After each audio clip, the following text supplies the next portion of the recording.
Tonight on NewsCenter, a quickly developing story, massive police raid in the Paris suburb of Denis targeting terror mastermind. For hours, there have been explosions, gunfires, arrests, suicide bombings, and wounded police. We have the latest. South Korean police are questioning an illegal immigrant with Indonesian nationality suspected of being involved in a terrorist group, while the government and the ruling party agreed to put aside an extra $85 billion for anti-terrorism efforts. And North Korea's Special Economic Zone Development Plan. Pyongyang unveils a blueprint to attract foreign investment. It's Wednesday, November 18th, 2015.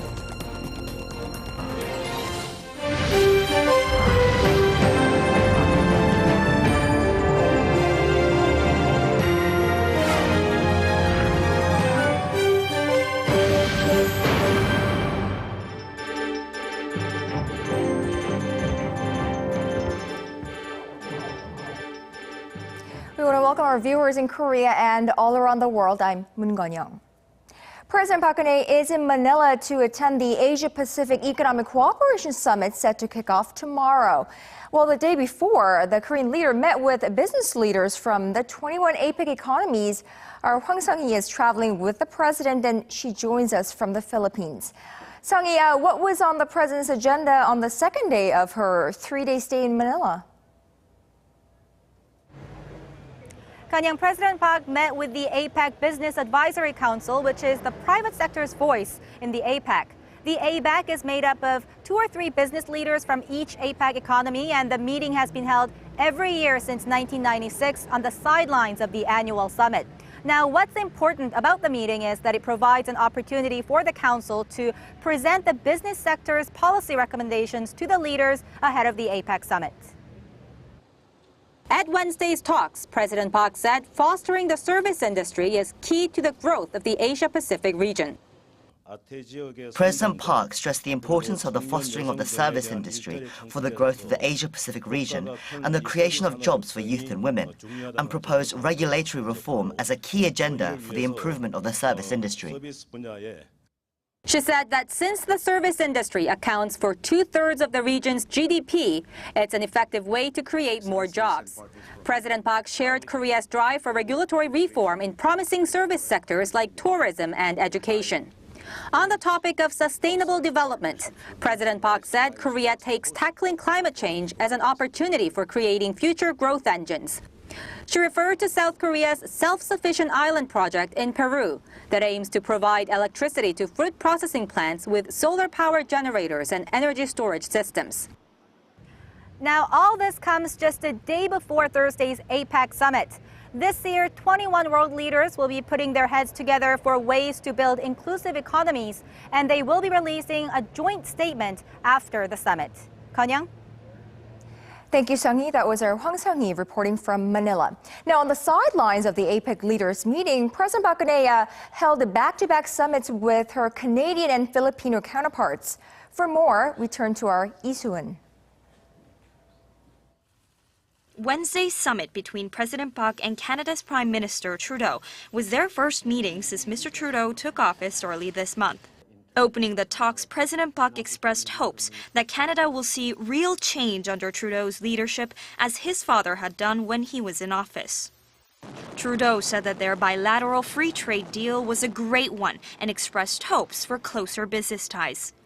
The Korea-Canada FTA, Ottawa's first trade pact in Asia, came into force in January this year.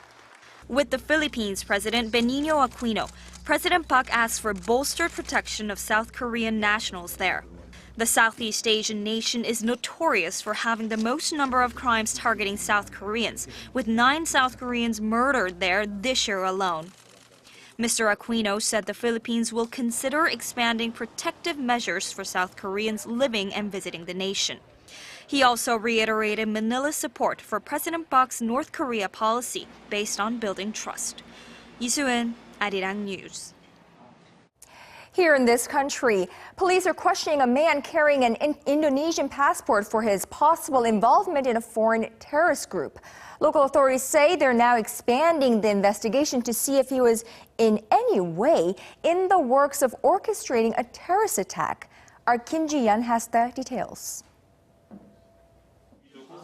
Korea's police agency arrested an illegal immigrant with Indonesian nationality Wednesday who suspected of supporting a terrorist group affiliated with Al-Qaeda. The National Police Agency in Chungcheongnam, the province, says the 32-year-old came to the country on a forged passport in 2007. He's currently facing charges of violating Korea's immigration control law and for stealing someone else's identity to make a local banking account and debit card. The suspect is not facing terrorism-related charges as of yet, since authorities currently haven't found evidence that points to any plotting of committing a terrorist attack. But there are scores of evidence indicating the suspect supports a terrorist organization. While searching the man's home, authorities confiscated a Bowie knife, a model of an M16 rifle, and a number of books on Islam fundamentalism. Also, the man is suspected of supporting for months the al-Nusra Front, the Syrian branch of Al-Qaeda, through social networking sites. The terrorist group is believed to have received financial and military support by the Islamic State group in 2012. Last month, he uploaded a photo of himself wearing a cap with the al-Nusra Front logo near Gyeongbokgung Palace, one of the most visited tourist destinations in Seoul. He also uploaded a video clip that shows himself waving the group's flag at a local mountain in April. Local authorities say they're planning to expand their investigation to find out how far the suspect is involved in the terrorist group and see if there are other accomplices. Kim Jeon, Arirang News. The South Korean government has also been busy coming up with anti-terrorism measures in the wake of Friday's terrorist attacks in Paris. To that end, the Korean government and the ruling party have agreed to put aside extra funds for counter-terrorism efforts. Our parliamentary correspondent Ji Myung-gil is at the National Assembly. Now, Myung-gil, this latest decision from a meeting earlier today, it involves the allocation of an extra budget specifically for anti-terrorism measures. Good evening, Conn-young. The government and the ruling Centre Party have agreed to allocate an extra $85 million for terrorism prevention measures in Korea. This is what the ruling party had to say.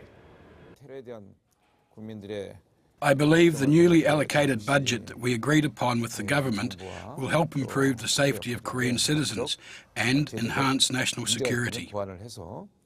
The extra budget allocation will be used to purchase 5 armed high-speed boats, personal weapons for the military and police, equipment to detect biochemical agents, vaccines, and bulletproof vests. They also agreed to revise the nation's aviation laws to tighten security at airports and aboard aircraft.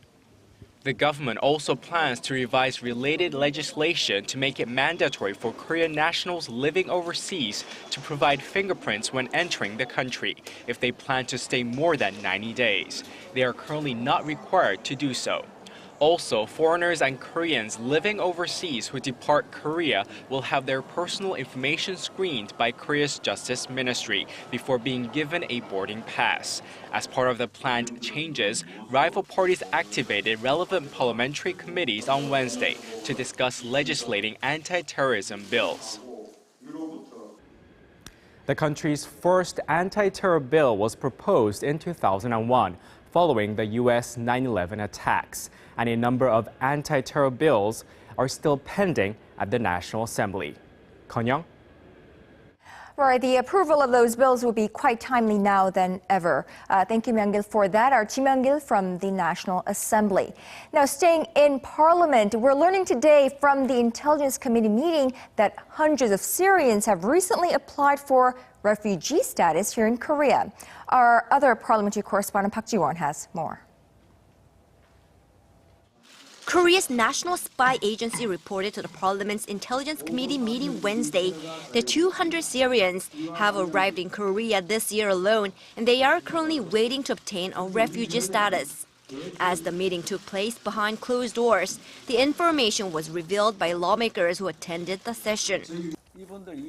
Out of the 200 Syrians, 135 of them are allowed to stay in Korea, but not permanently, and they need to go through more screenings. The other 65 are still waiting at the airport. According to the Korea Immigration Service, over 800 Syrians have applied for refugee status in Korea since 1994, and 631 of them, or about 74%, have been granted residency status for humanitarian reasons. But only 3 Syrians were officially given refugee status in Korea. This partially shows how extremely difficult it is to be recognized as a refugee in Korea. While the number of applicants seeking refugee status in Korea has exponentially increased over recent years, Korea's refugee acceptance rate remains at some 4%. South Korea's refugee acceptance rate is about 4%, so compared to the global average of 38%, it's still low. But within Asia, compared to other advanced countries in Asia, its recognition rate is relatively high. Refugee experts in Korea add that the Korean government's strict stance on refugee acceptance could be more flexible with the enactment of its own refugee law in the nation starting 2013 and the government's participation in international refugee resettlement programs from this year. Park Geun-hye, Arirang News. We've been seeing dramatic scenes unfolding in Paris, a northern suburb of Saint-Denis, a teeming quarter with a large immigrant population this evening. And armed police carried out a deadly swoop on apartments in that area with the mastermind of Friday's terrorist attacks in Paris targeted in that raid. A lot of breaking news out of France today. Let's go live to our Kwon Jang-ho in the newsroom. Chang-ho, first, we've been getting reports that police took 2 suspects out from that raid just in the nick of time as they were moments away from carrying out another terror attack. Yes, good evening, Conyoung. That's right. As you mentioned, 2 deaths have been confirmed by the French authorities, as well as 7 people arrested. The police operations officially concluded about 2 hours ago, and details are still emerging. Of the 2 who died, one is said to have been a woman who killed herself by detonating a suicide belt. The other was reportedly killed by a grenade. There were earlier reports of a bystander who was thought to have died, but that doesn't seem to be the case anymore. The French police have said that 5 police officers have suffered slight injuries. Well, Chang-ho, French media report that what led the authorities to the raid operations today was, in fact, a cell phone at the site of one of Friday's shootings. Well, the fruit of those raids is a developed understanding of a spiderweb network of, infestation, if you will, of terror attacks, leading them to a second team of equal manpower, firepower, and explosive power to one on Friday. Sure, as you previously mentioned, investigations led the French police to an apartment building in Saint-Denis, a northern suburb of Paris. That's only 2 kilometers away from Stade de France, one of the targets on Friday's attacks. People in the area were woken up at around 4:20 a.m. by sounds of gunfire and explosions, which continued in bursts over the next 3 hours. The police were said to have faced more resistance than they expected, and quickly SWAT teams and military reinforcements were brought in. Local residents were evacuated, while others were advised to stay indoors and away from windows. Chang-ho, have the authorities identified the suspects and the mastermind behind the terrorist attacks? What about their whereabouts? That has yet to be confirmed by the French authorities. Initially, it was thought that the police targeted Salah Abdeslam, one of the attackers on the run after Friday's shooting, in addition to another accomplice who had been spotted in the video footage in the same car with Abdeslam, and also Abdelhamid Abououd, who is said to be the mastermind behind Friday's attacks. Until today, Abdelhamid was thought to be in Syria, and it was a surprise to many when sources suggested that he was the target of today's raid. Whether any of these suspects were those killed or arrested is not yet known. Conyoung? And the French president having made clear that they are at war and that the French people can expect to see more of what they saw today in the next few days. Thank you, Jang-ho. That was our Kwon Jang-ho live on what's unfolding in Paris. Making headlines today, the Asia-Pacific Economic Cooperation Leaders Summit in Manila, and of course, global as well as local anti-terrorism efforts in the wake of last week's terror attacks in Paris. More questions, few answers. Let's get some experts' view. We're joined live in the studio by Lee Jae-min, Professor of International Law at Seoul National University School of Law. Professor Lee, good to have you back. Thank you. Good evening. Now, APEC and counterterrorism may not go hand in hand for the average person like myself, but counterterrorism and secure trade strategy have been topics of interest at previous APEC meetings as well. That's right. In fact, counterterrorism efforts or anti-terrorism measures have been one of the key objectives of the APEC for the past several years, particularly so after the September 11 attack in the United States. After that, 21 members of the APEC economies, 21 economies of the APEC have been working together to facilitate cooperation in terms of strengthening the counterterrorism measures among the 21 members, and also to introduce new measures to detect and to respond to the threats of terrorism in the APEC region, but also worldwide as well. At the G20 summit in Turkey, President Park, along with the other G20 leaders, released a joint declaration vowing to stand united against terrorism.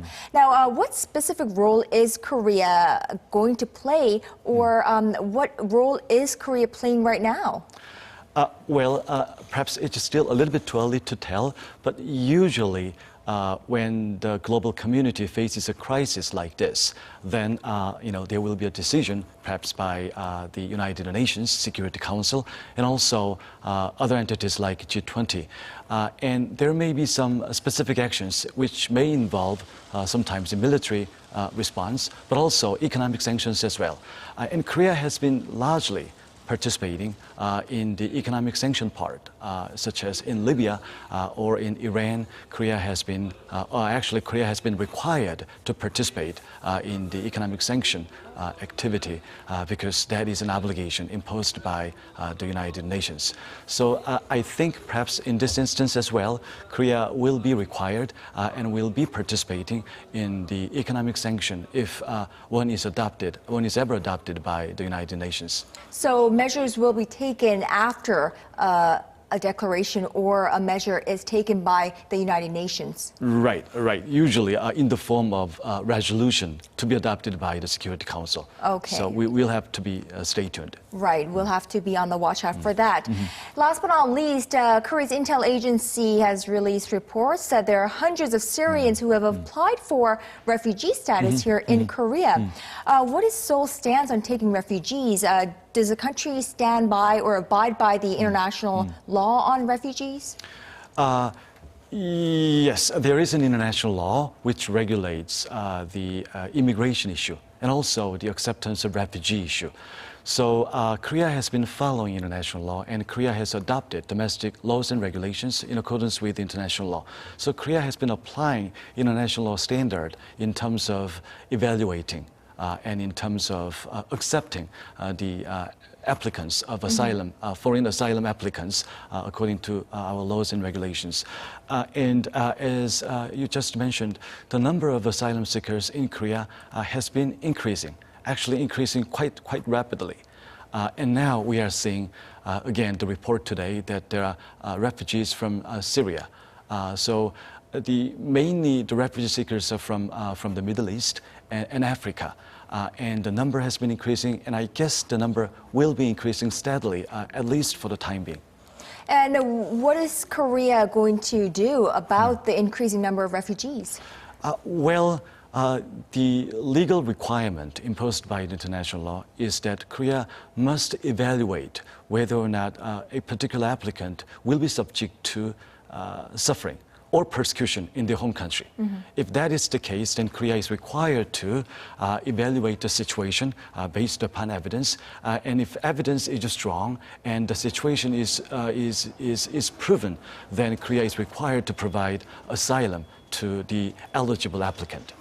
All right, Lee Jae-min, Professor of International Law at Seoul National University, thank you so much for sharing your insights with us tonight. We appreciate it. Thank you for having me. Thank you.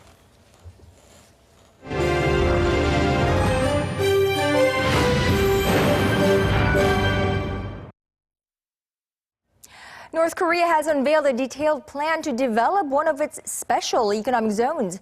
The regime aims to rake in foreign investment to its companies operating in the zone, with experts saying that this in part shows the North's willingness to open up to the global market. Connie, you have the blueprint of North Korea's ambitious plan. Located close to both China and Russia is North Korea's Dasan Special Economic Zone, or formally called the Dajin Sambong Special Economic Zone. And for the first time, Pyongyang has revealed the list of North Korean companies that would operate there with the help of foreign investment. A total of 10 locations, including botanical gardens and beaches, have been designated to be developed as tourist attractions. 9 manufacturing and logistics areas have been chosen to be developed as industrial districts. Roughly $15.5 billion will be funneled into the project, with about $6.3 billion poured into developing tourist attractions and $9.2 billion put into developing industrial districts. With the district for international meetings receiving the largest investment, North Korea has its eyes fixed on developing the meetings, incentive, travel, conventions, and exhibitions, or the MICE industry. North Korea has previously announced its guidelines related to taxation and investment in the Dasan Special Economic Zone. But this time, the regime has confirmed a comprehensive development plan to turn the area into a regional logistics hub. The reclusive regime designated the Dasan Special Economic Zone in 1991, aimed at luring foreign investment, but little progress was made, mainly due to the North's provocations, including nuclear and missile tests. With the completion of its comprehensive plan for the Special Economic Zone, analysts say Pyongyang is showing strong willingness to open up parts of the regime. North Korea is in dire need of foreign investment in its special economic zone, confirming the comprehensive plans part of the regime's move to actively acquire investment from foreign corporations. Other North Korean watchers say the regime is trying to make major leaps in the economic front ahead of its rare Communist Party meeting in May. But what's really needed for the regime is guarantee that foreign companies would not end up withdrawing capital due to unexpected provocations. Experts suggest financial support to companies on a government level would be the first step in starting cash flow to North Korean firms. Connie Kim, Arirang News. Speculation is on the rise over a possible Pyongyang visit by the UN chief Ban Ki-moon next week. Conflicting reports out of China and the United Nations today. Is it a yes or a no? Song Ji-sun has the latest. Another report, this time with a fixed date for UN Secretary General Ban Ki-moon's visit to Pyongyang. Citing an official at the North Korea Central News Agency, China's state-run Xinhua News Agency reported Ban will fly to North Korean capital next Monday, November 23rd, for a 4-day visit. Reports first surfaced that Ban would visit Pyongyang this week, but the chances of that have been cut slim given his remaining agenda set in New York for Thursday. However, after a no comment to the initial report, the UN released a statement on Wednesday saying the Secretary General would not be traveling to DPRK next week due to his intense schedule already being filled with travel throughout the week. But the UN added that Ban will continue to work for peace, stability, and dialogue on the Korean Peninsula, as he always has done. If he does set foot in Pyongyang, Ban is almost certain to sit down with the North leader Kim Jong-un to talk about its nuclear weapons program and human rights issues. The UN chief had met the South's President Park Geun-hye on the sidelines of the G20 summit last weekend in Turkey, and is late to meet with her again at the East Asia Summit this weekend, where the two may discuss more ways to bring peace and prosperity in the region. Both ruling and opposition parties at Seoul's parliament have responded, saying they welcome Ban's visit to the north if it takes place, hoping for a greater stability on the Korean Peninsula. Song Ji-sun, Arirang News. A renowned think tank based in Washington, D.C. has expressed concern that North Korea could launch, albeit low-level, provocations next year. Certain military moves could be undertaken to deflect attention away from the regime's internal problems. Our national defense correspondent Kim Hyun-bin reports. Chief Korea analyst with the Center for Strategic and International Studies, Victor Cha, and researcher Lisa Collins predict North Korea could conduct low-level provocations sometime next year. In the think tank's global forecast released on Tuesday, the two state that the North's leader is vulnerable to attacks over his legitimacy since taking power. The report says the gap between the regime and its people is growing as increasing external pressures are shaking the North Korean leadership's stability. The researchers emphasize that projecting weakness is the last thing Pyongyang wants. To distract attention from its unstable government, researchers say North Korea could attempt to project a strong image through its military strengths and showcase Kim Jong-un's grip on power. They say low-scale provocations could be in the works as it presents the regime's military capabilities without provoking full-scale war. The report also says North Korean society is starting to be informed of the outside world, with markets playing a greater role in people's livelihoods, helping to bring in outside information to the secluded nation. North Korean society is becoming more informed as many now travel to China and move throughout their own country, so it's inevitable to clash with the power-concentrated regime. Unlike the past, it will be difficult to exclude its people from hearing the truth, creating a heavy burden on the communist regime. Another sign of leadership struggles is the purging of around 70 top military aides, including Kim Jong-un's uncle Chang Song-taek and Defense Minister Hyun Yong-chol. The two analysts say these are key signs of the regime's weaknesses. Kim Hyun-bin, RDI News. It's nothing to boast about. Korea has the highest suicide rate among the members of the OECD. Although medical experts attribute the high suicide rate to untreated depression, Koreans remain reluctant to take antidepressants. Our Kim Min-ji reports that this is due to a social stigma. Korea has a notorious reputation when it comes to the issue of people taking their own lives, holding the highest suicide rate among OECD nations. Just last year, over 13,000 people took their own lives. However, recent data from the OECD shows that Koreans are reluctant when it comes to the consumption of antidepressants. At 20 doses a day for every 1,000 people diagnosed with depression, Korea stands as the second lowest OECD country in terms of antidepressant use, preceded only by Chile. But considering that Chile ranks 20th among 34 nations when it comes to suicide rate, the situation in Korea is very alarming. Untreated depression is being cited as one of the main causes of suicide, making early diagnosis and treatment crucial. However, in Korea, there is a heavy stigma. Many Koreans remain cautious in seeking medical help regarding mental health issues and are much reluctant when it comes to taking antidepressants. They tend to have an incorrect view that the drugs have negative effects, such as addiction. Experts say that the public's attitude towards treating depression should be changed so that those suffering from it refrain from concealing their problems and can feel comfortable seeking necessary assistance. Kim Min-ji, Arirang News.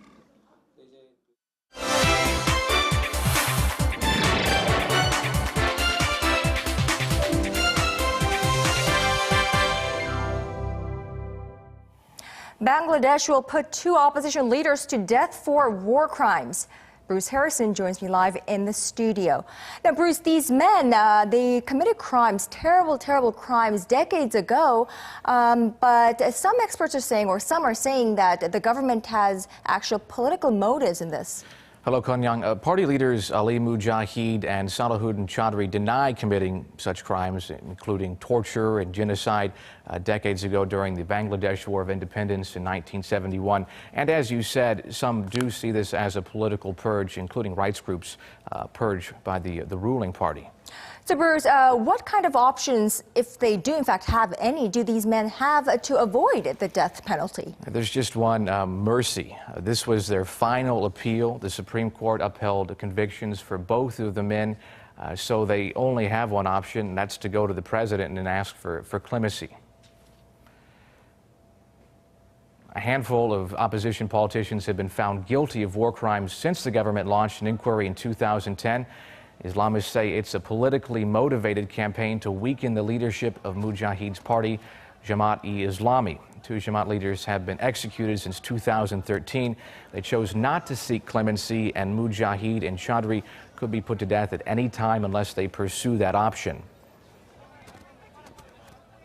That means their death penalty is restored by the appellate division even under the review. Therefore, they are going to face the death penalty very soon.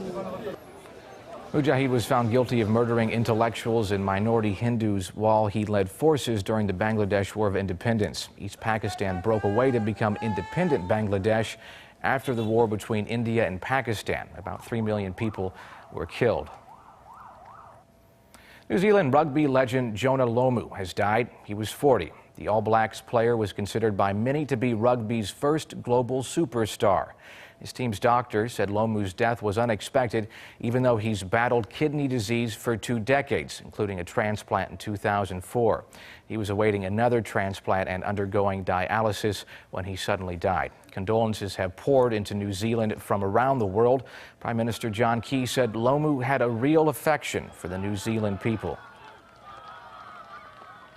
His proudest and happiest moments actually were when he pulled on the All Black jersey, and just someone that knew his heritage and his history well, his Pacific culture.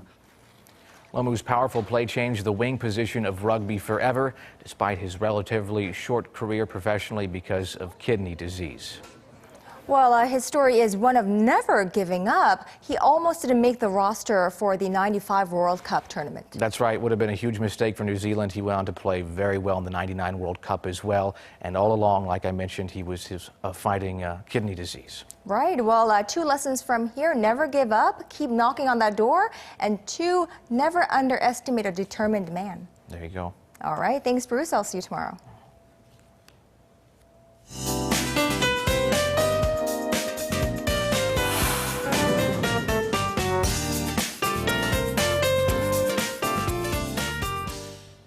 Well, this year I can tell you that here in Korea, winter is forecast to be slightly warmer than previous years, but it seems like we'll also see more precipitation. Let's see what that is. Let's go over to our Jian at the Weather Center. Jian, what is it going to be? Well, higher amounts of rainfall and milder temperatures are in store this winter due to strong El Nino conditions. And the El Nino climate pattern should peak this winter, set to become one of the strongest since 1950. Well, Jihan, if my 9th grade science class serves me correct, El Nino phenomenon occur when sea temperatures in the mid-eastern Pacific Ocean rise during the winter period, right? That's right, in December. And according to the Korea Meteorological Administration, waters in the tropical Pacific have continued to exceed the average annual temperature by 2 degrees Celsius. And the Korean peninsula will be indirectly affected by El Nino this winter, and which seems to have arrived in full swing in some parts, as Horaksan Mountain has been blanketed with 7 centimeters of snow so far. And more snow is expected to fall overnight, while the rest of the peninsula will see light precipitation till late at night. But tomorrow, the capital will have clearer skies, while cloud conditions will continue for the southern provinces. And temperature-wise, it's going to be similar to today's, as the daily high here in the capital will hike up to 13. Daegu and Gwangju will peak at 14 and 15, while Busan tops out at 16. And as for the other regions, Daejeon and Jeju Island will see a high of 13 and 17, while Dokdo only rises to 10. That's Korea for you, and here's a look at the weather conditions around the world.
The night of November 13th affected all of our lives around the world in one way or another, and the world stands united against any form of terrorism.